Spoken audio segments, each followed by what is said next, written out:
ไปทุกคนสบายดีไว้พี่น้อง FC เบอร์ทุกคนเนาะสวัสดี FC เด้อมื้อนี้ก็สิพาย่างเลาะเบิ่งหมู่บ้านเพิ่นคือเก่าเด้อพี่น้องหมู่บ้านเพิ่นนี่ก็คือหมู่บ้านอยู่เขตชนบทเนาะก็ห่างไกลจากตัวเมืองคือว่าอันแหละเนาะเพิ่นสารบ้านซ่องเพิ่นก็ประมาณนี้เนาะไปหาถามเบิ่งเนาะว่าแถวเขตนี่ก็คงมาเคาะมาค้ามเพิ่นก็หลายแฮงเนาะเพิ่นนั้นทำอาชีพอิหยังเนาะทางนี้หามาค้ามขายบ่หรือว่าจังใดนี่เนาะบางเฮือนบางศาลเพิ่นก็มีฝืนเนาะเห็นบ่ฝืนที่เพิ่นอันนั้นไว้นะทุกคนนี่บนเพิ่นนั้นเอามากองไว้เนาะโอ้นี่ศาลบ้านสองไว้พี่น้อง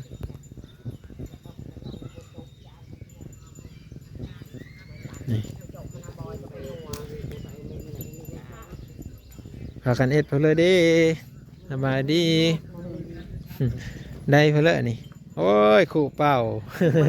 เลยจ่ายเบิร์น อันนั้นว่าอันแกะมะขามขายโอ้แกะมะขามขาย แต่ไอ้น้ำมันเอาทำในดูดีเลย พ่อค้าเพิ่นมารับซื้อเอาละพ่อให้พี่น้องเนาะกบเขตมีได้บ่ทางนี้ผู้ใดยังน่าคืออะไรก็ได้ เออ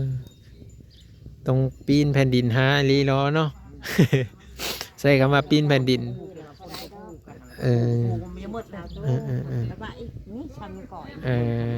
นมุนมึก หนยามนั่นกับป้านไม่เนาะ นี่แหละพ่อพี่น้องน้องส่งน้องสะบะหมี่กันยากพี่น้องเดี๋ยวพ่อพี่น้องแต่ประมาณนี้เนาะเกินสารบ้านสองคน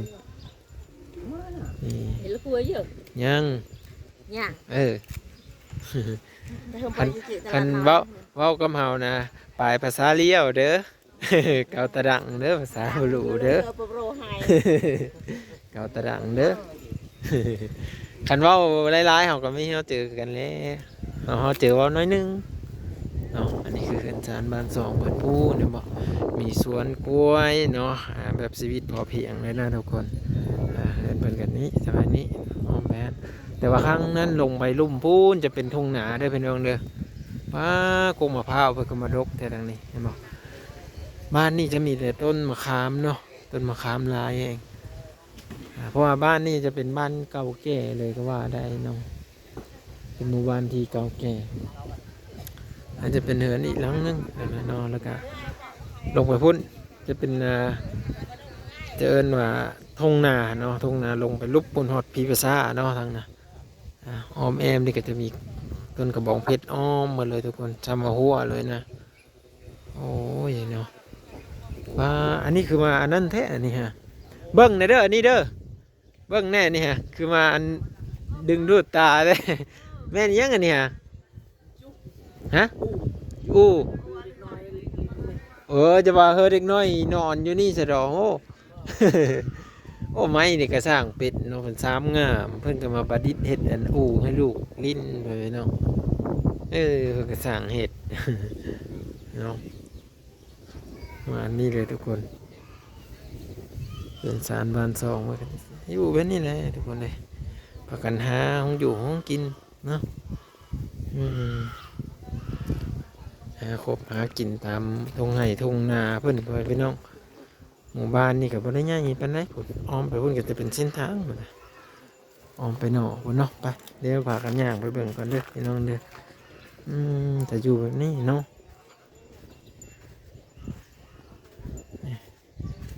มันก็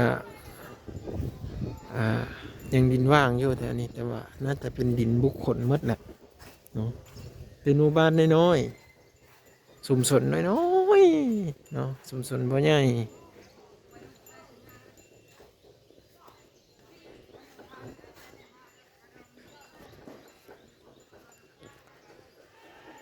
บ้านบ่ใหญ่บ้านน้อยๆทุกคนเหินหลังนี้จะเป็นเหินดินแบบอยู่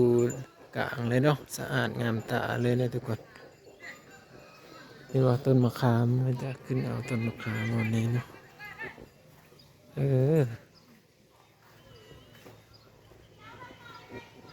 คุณทางเพิ่นก็ยังหาบน้ำอยู่เพิ่นตักน้ำแล้วก็หาบมือเหินเนาะทุกคนเพราะว่าใกล้แถวนี้เนาะนี่อันนี้ก็จะเป็นอยู่นี่เป็นอันท่อน้ำสร้างอยู่เมื่อย่างเพิ่นก็เพิ่นได้หยังแหน่นะแถวอันนี้นี่ขายหยังเด้ ขายจำเอง ขายจามเอ็นนี่แม่ค้าขายจามเอ็นเนาะ อารมณ์ชื่อๆมาอยากซื้อระยะได้ซื้อซอยแล้วอ่ะ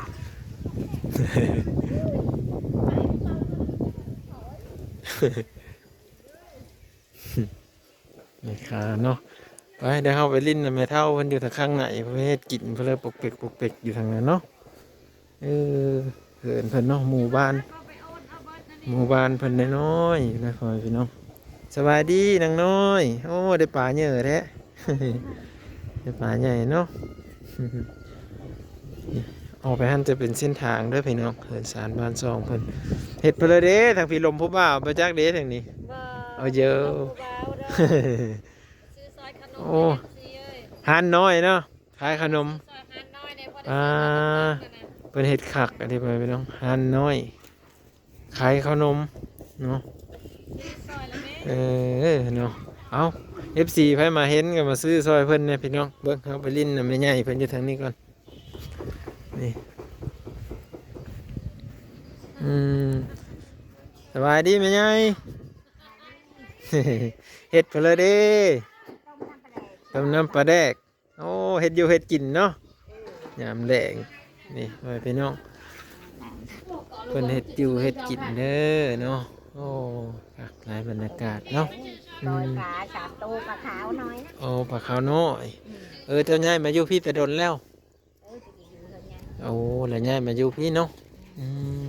เขาก็ได้มาตั้งแต่น้ำเอ้ยปองตั้งแต่เฮิงๆพุ่นแต่ก็ไม่ได้เฮามาเลยไม่ได้เฮาเลยฮักเฮานี่ฮักเฮาแม่ได้เฮาคือว่า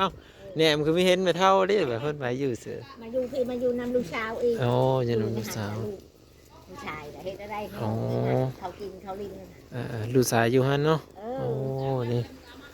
ป้าต้นมะพร้าวนี่ของเจ้าบ่นี่ฮะของหลานโอ้ของหลานเนาะป้าตัวหมากดกเด้อทุกคนแน่นต้นมะพร้าวเพิ่นดกคักนะทุกคน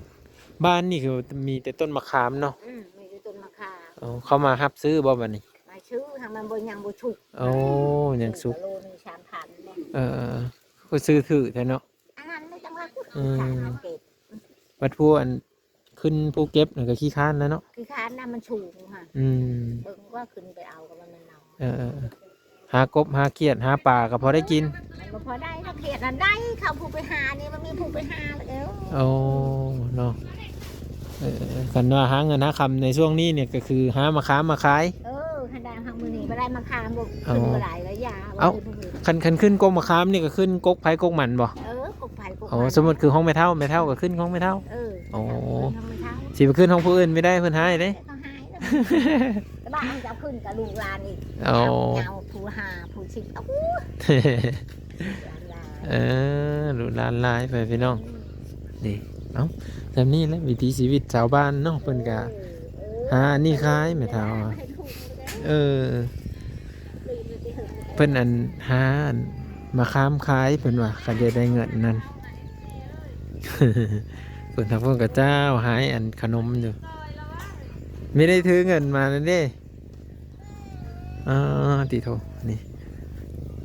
หลังนี้หลังนึงหลังนี้หลังนึงทุกคนเนาะแล้วก็ย้ายเอาไปพุ่นเนาะจะประมาณนี้เห็นสารบ้านซองเพิ่นนี่ตั้งให้เป็นครั้งนั้นนี่จะติดกันเลยเนี่ยติดกันเลยไปเดี๋ยวบ้างๆก็จะกลับมือก็เด้อพี่น้องเด้อคำมือตื่นตาแล้วเนาะคำมืดแล้วเอามือหน้าจึงสีซื้อสร้อยเด้อมือหน้าจึงไปซื้อสร้อยมาหา FC ก่อน หา FC มาซื้อสร้อยก่อนมือหน้าก่อนเนาะพ่อพี่น้องเนาะก็คือหมู่บ้านเป็นอีกหมู่บ้านน้อยๆเลยนะย้ายไปตามนี้เลยเนาะไปบ้างอาจจะกลับมือก่อนเนาะเพราะว่ามันเริ่มสีค่ำแล้วมือให้เหตุงานอีกทุกคนเอ้ยเนาะนี่เห็นบอกงูควายเพิ่นนี่ป้อยไว้ตามนี้หาอยู่หากิน เนาะสะดวกสบายเลยทุกคนมากับบ่าวหนงคือเก่าแล้วมื้อนี้ก็ได้เนาะบ่าวหนงเพิ่นก็พูนอยู่พุ่นเนาะทางบ่าวพรสตูดิโอเพิ่นก็มาได้พ่อแม่พี่น้องพอดีว่ามื้อนี้ก็ทางอ้ายเพิ่นเนาะทางบ่าวพรสตูดิโอพ่อแม่พี่น้องเนาะพรบ่าวพรสตูดิโอเนาะสื่อช่อง YouTube เพิ่นนะแล้วก็เพิ่นก็มาอยู่เฮือนมาสอบถามหรือว่ามาสัมภาษณ์เฮือนอ้ายเพิ่นนี่พ่อแม่พี่น้องเนาะอ้ายหรือว่าลุงเพิ่นนี่แหละแล้วก็เพิ่นได้สอบถามไปแล้วแหละเนาะแต่ว่าบ่ว่างยังบ่ทันได้สอบถามพ่อแม่พี่น้องเนาะเพิ่นสอบถามไปแล้วเนาะแต่ว่าบ่ว่างสิเฮามาอีกจักหน้อยนึงเนาะคร่าวๆพ่อแม่พี่น้องสวัสดี สบายดี เลยอันนี้เป็นเฮือนของ ลุงนอน พ่อลุงเลยบ่โอ้ นอนได้ ลุงดอนเนาะ โดย มาว่างกับสำรูสำรานเลยพ่อแม่พี่น้องเอ้ยต่ออยู่กันจักคนพ่อลุง สองคน โอ้เพิ่นอยู่กัน2 คน 2 ล้าน กับล้าน บ่เท่ากับล้าน โอ้บ่เท่ากับล้านเพิ่นอยู่นำเดียวพ่อลุงดอนอยู่บ้านป่าโก้ยพ่อแม่พี่น้อง อันนี้จะเป็นเฮือนศาลเพิ่นเด้อพ่อแม่พี่น้องเด้อเอ้าเป็นจังได๋ก็ติดตามเบิ่งนำกันพ่อแม่พี่น้อง EP ต่อไปวิดีโอต่อไปเนาะคลิปนี้ก็คือเฮามาสอบถามว่าเพิ่นซื้อหยังเนาะก็คือเพิ่นว่าซื้อพ่อลุงดอนพ่อแม่พี่น้องมื้อหน้าบ่ว่างจะเข้ามาถ่ายบรรยากาศให้เบิ่งอีกใครยังฮู้จักเกี่ยวกับพ่อลุงนี้และแม่นคอมเมนต์มาได้เด้อพ่อแม่พี่น้องเด้อมาว่างจะเข้ามาหาเพิ่นในวิดีโอต่อไปพี่น้อง